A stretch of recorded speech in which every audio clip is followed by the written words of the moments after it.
Хәерле көн, Татарстан. Хәерле көн, хөрмәтле телевизор караучылар.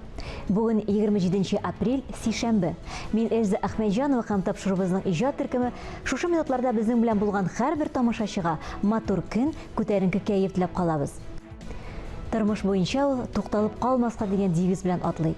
Йөзләгән тапшырулар авторы, тамашачы хәтеренә иң танылган дикторларыбызның берсе булып кирип калган.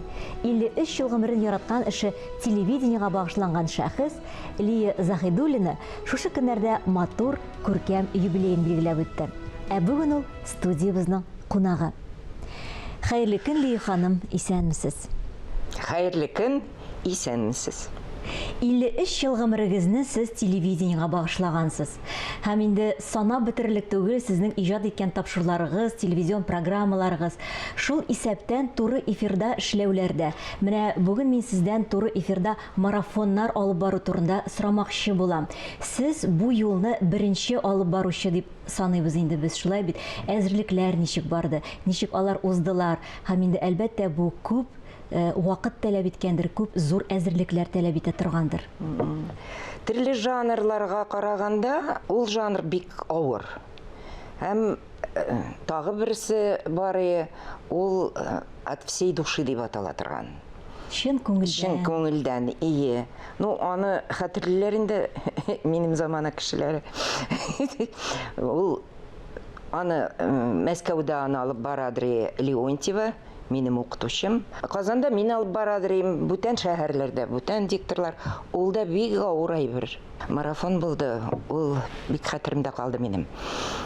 Зуак әзерләдем, мин аны бер 4 ай. Концерт бар янда. Концертта катнашадырыйлар балалар жыртыннан. Һәм интернатлар. Бүтән концерт шул балалардан торадыр. Һәм зур чиләк чәчәкләр белән. Һәрбер балага чәчәк бүләк итәдер. Аннан соң шул марафон беткәчтен мин инде гримерныйга кердем дә, Ада Петровна Коновалова. Хәтерлисең бит инде. Ул утыра, беләсеңме ди миңа, бер кыз чыкты да җылады ди. Анда минем кешеләр бар, чәчәкләрне бирә торган. Ә ул кыз җырлап бетерде дә, мин карап торам, бер кеше юк. Мин үзем алдым да бирдем аңа ул чәчәкне. Ул кыз җылады ди. Җылый ди әйтә.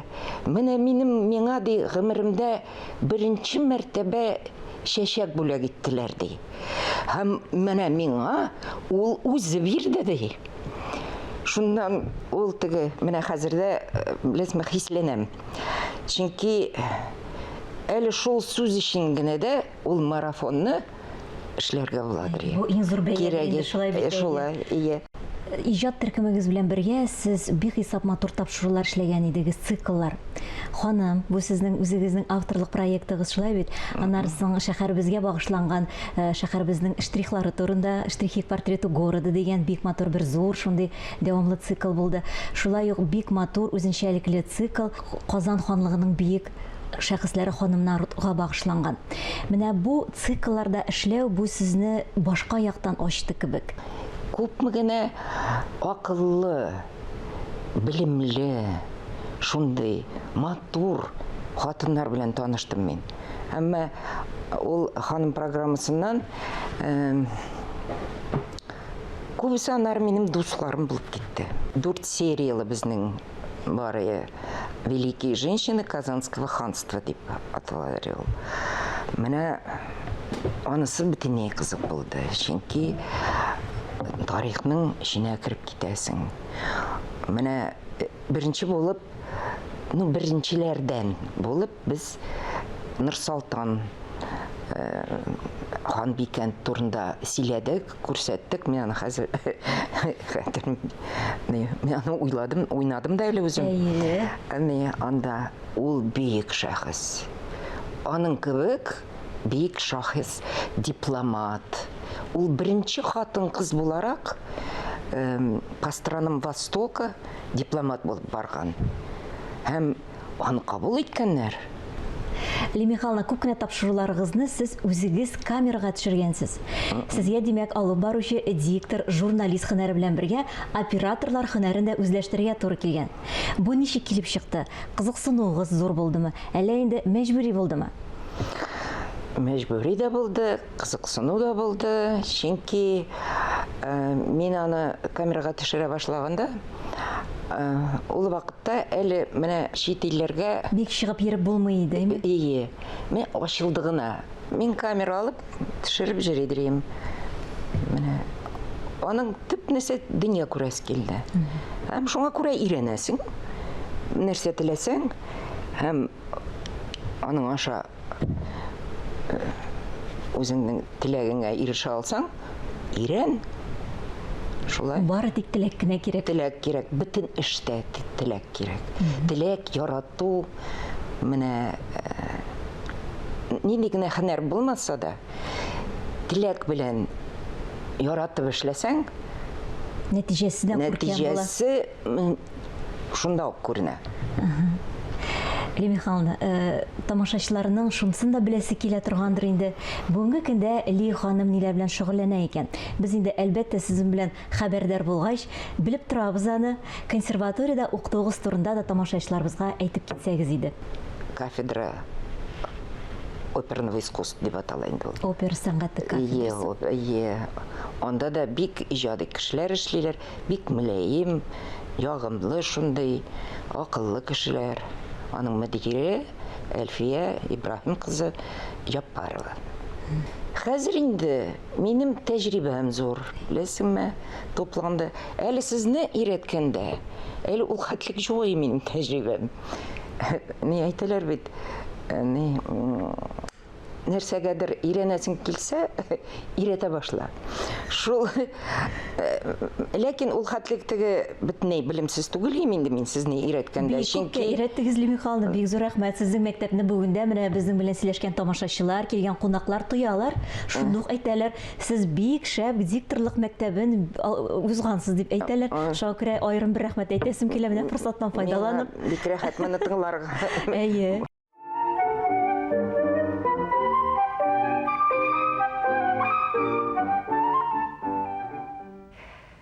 Граф Пато играл в лото. Графиня Пато не знала про то, что граф Пато играл в лото. И вот графиня Пато узнала про то, что граф Пато играл в лото, и молчала про то, что граф Пато играл в лото. А граф Пато, узнавший про то, что графиня Пато не знала про то, что граф Пато играл в лото, узнала про то, что граф Пато играл в лото, и молчала про то, что граф Пато играл в лото, перестал играть в лото. Вот эту скороговорку знают практически все студенты и выпускники многих театральных учебных заведений нашей страны. Но мало кто знает, что скороговорка эта родилась в Казани и что сама мадам Пато жила в нашем городе. Сезгә хәтле 10 ел театр училищесында сәхнә теле укыттым. Менә хәзер инде тәҗрибәм күп, менә белемнәр күп, аны бирергә кирәк. Анда вокаль факультет һәм актерлык факультеты, аларга сәхнә теле бик кирәк. Һәм сәхнә телен өйрәткәндә, ул актерлык осталыгы белән бергә тора. Менә миңа бик ошый анда консерваториядә эшләргә, чөнки анда иҗат кайнап тора. Балаларга мин гел әйтеп торам. Менә анда бит инде матур тавышлы балаларны алалар. Әйе, талантлы.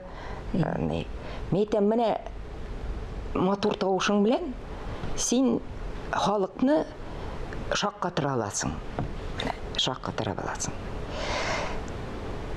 Ләкин җанына, йөрәгенә халыкның сүз аша гына булып кирип була. Чөнки тамашачы нәрсә әйткәнеңне, нәрсә җырлаганыңны аңламаса, синең белән бергә мавыкмаса, ул фикерләр белән, ул хисләр белән булмый. Менә мин әйтәм аларга, гел биекләрне тыңлагыз, аларның бер генә хәрефе дә югалмый. Әмма телевидение белән дә мин әле хәзер элемтә эзмим. Чөнки менә яңа фильмыбыз чыкты, консерватория турында. Консерваторияның башлангыч вакыты турында. Әйе. Һәм ул фильм гел теге видеоряд аның архивтан тора. Шул хәтлек ни бик шәп фильм булды. Миңа бик сирәк ошый, Әйе. үзем эшләгән эшләр. Ректорда шаккатып утырды инде. Җиһановка сез һәйкәл куйдыгыз дип. Җәмәгать эшләре белән шөгыльләнергә дә вакытыгыз бар сезнең, Лия Михайловна. Менә Шишмә турында сорап китмәкче булам. Әнигезнең якты истәлегенә багышлап Шишмә торгызгансыз. Булышлык күрсәткәнсез. Шул турыда да әйтеп китсәгез иде. Ие, минем әни туган авылында шулай Шишмә ачтык. Мин дә булыштым инде. Анда инде бик матур булды. Без концерт оештырдык. Шулай концертны узгач инде мин инде рәхмәтләр әйттем халыкка, чөнки ул Шишмәгә авыл халкы әнинең исемен бирделәр. Ул Мәрьям Шишмәсе булды. Менә әле хәзер дә беләм күз алдымда, беләсеңме, хисләнеп утырам, чөнки карчыклар килде, беләсеңме?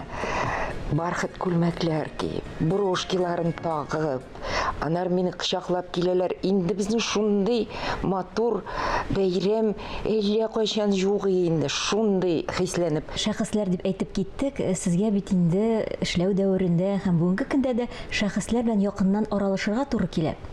Күңелегезгә иң кирип калган менә шундый очрашу бармы берәр инде?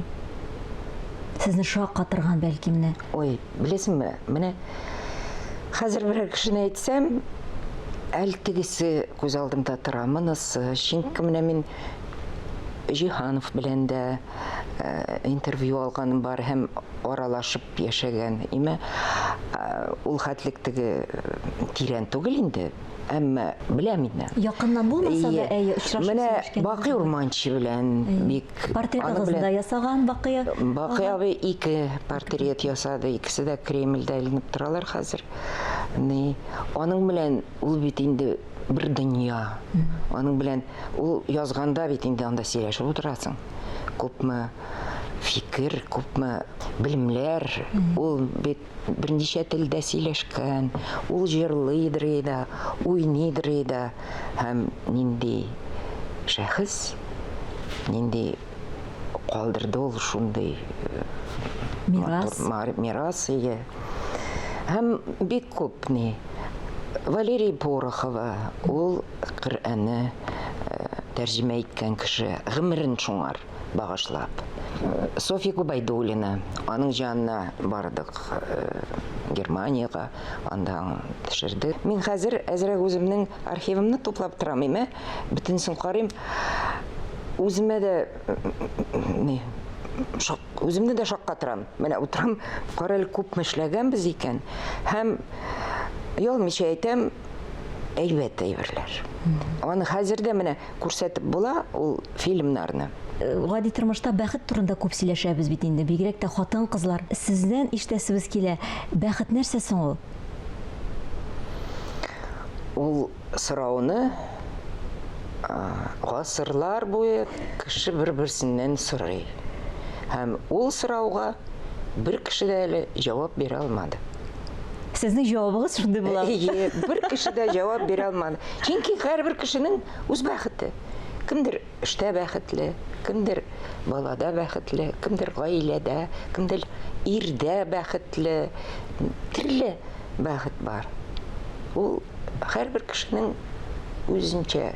Мин Алланы рәнҗетә алмыйм, тормышым матур булды. Иртәгез менә көнегез ничек башлана сезнең?